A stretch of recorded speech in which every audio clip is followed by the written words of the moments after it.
ಆತ್ಮೀಯ H16 news ಅರ್ಥಾತ್ ಹೇ ಸಿದ್ದರಾಮಯ್ಯ ಸ್ವಾಗತ. ನಾನು ನಿಮ್ಮವ ಎಂ ಮಲ್ಲಪ್ಪ ಜೋತವರ. ಆತ್ಮೀಯರೇ, ದೇವೇಗೌಡರು ಸಿಡಿಸಿದ ಬಾಂಬ್ ತರಂಗ ಎಬ್ಬಿಸ್ತಾ ಇದೆ.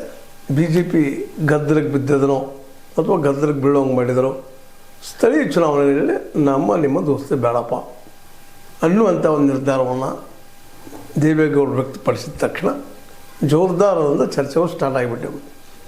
ಕೆಲವೊಬ್ಬರು ದೋಸ್ತಿ ಮುರಿದು ಹೋಯಿತು ಮುಗೀತು ಅಂತ ಪ್ರಚಾರ ಶುರುವಾದ್ರೆ, ಇನ್ನು ಕೆಲವೊಬ್ಬರು ಇಲ್ಲ ಇರೋ ಲಾಭಕ್ಕಾಗಿ ದೇವೇಗೌಡರು ಈ ಒಂದು ಹೆಜ್ಜೆನಿಟ್ಟಿದ್ದಾರೆ ಅನ್ನುವಂಥ ಮಾತುಗಳು ಬಂದವು. ಒಟ್ಟು ಚರ್ಚೆ ಮಾತ್ರ ಸ್ಟಾರ್ಟ್ ಆಯಿತು.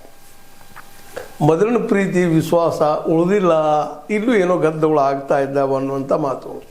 ಯಾಕಂದರೆ ಈ ನಡುವೆ ನೀವು ಕೇಳಿದಿರಿ, ನಮ್ಮ ಏನಪ್ಪ ಅಂತಂದ್ರೆ ಈ DKC ಅವರು BJPಗೆ ಹೋಗ್ತಾರೆ, ಕೆಲವಷ್ಟು ಮಂದಿ ತೆಗೆದುಕೊಂಡ ತಮ್ಮ ಸೇಮ್ ಆಗೋಸ್ಕರ ಅನ್ನುವಂಥ ರೂಮರ್ಸ್ ಜೋರ್ದಾರಾಗಿ ಹಬ್ಬಿದ್ವು, ಜೋರ್ದಾರ ಚರ್ಚೆಗಳಾದವು. ಇನ್ನೂ ಅದು ಆ ವಿಷಯ ಮುಕ್ತಿ ಆಗಿಲ್ಲ.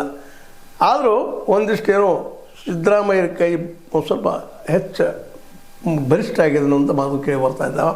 ಹೀಗಾಗಿ DKC ಅವರು ಏನು ಮಾಡಬಹುದು ಅನ್ನುವಂಥ ಒಂದು ಕುತೂಹಲ ಒಂದು ಕಡೆ ಇದ್ದರೆ, ಇನ್ನೊಂದು ಕಡೆ DK ಶಿವಕುಮಾರ್ ಅವರ ಪ್ರತಿಸ್ಪರ್ಧಿ HDK ಅಂದರೆ ಕುಮಾರಸ್ವಾಮಿಗಳು ಇದನ್ನು ಯಾವ ರೀತಿಯಾಗಿ ತೆಗೆದುಕೊಂಡ್ರು ಅನ್ನುವಂಥ ಮಾತು.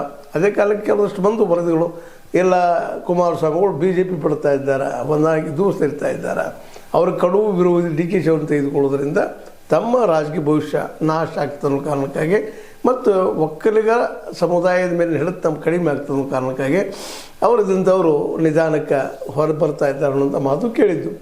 ಒಟ್ಟಾರೆಯಾಗಿ ಗೊಂದಲದ ಪರಿಸ್ಥಿತಿ ಇದ್ದಾಗ ಸಡನ್ನಾಗಿ ದೇವೇಗೌಡರು ಈ ಮಾತನ್ನು ಹೇಳಿದ್ದು. ಒಂದು ರೀತಿಯಿಂದ BJP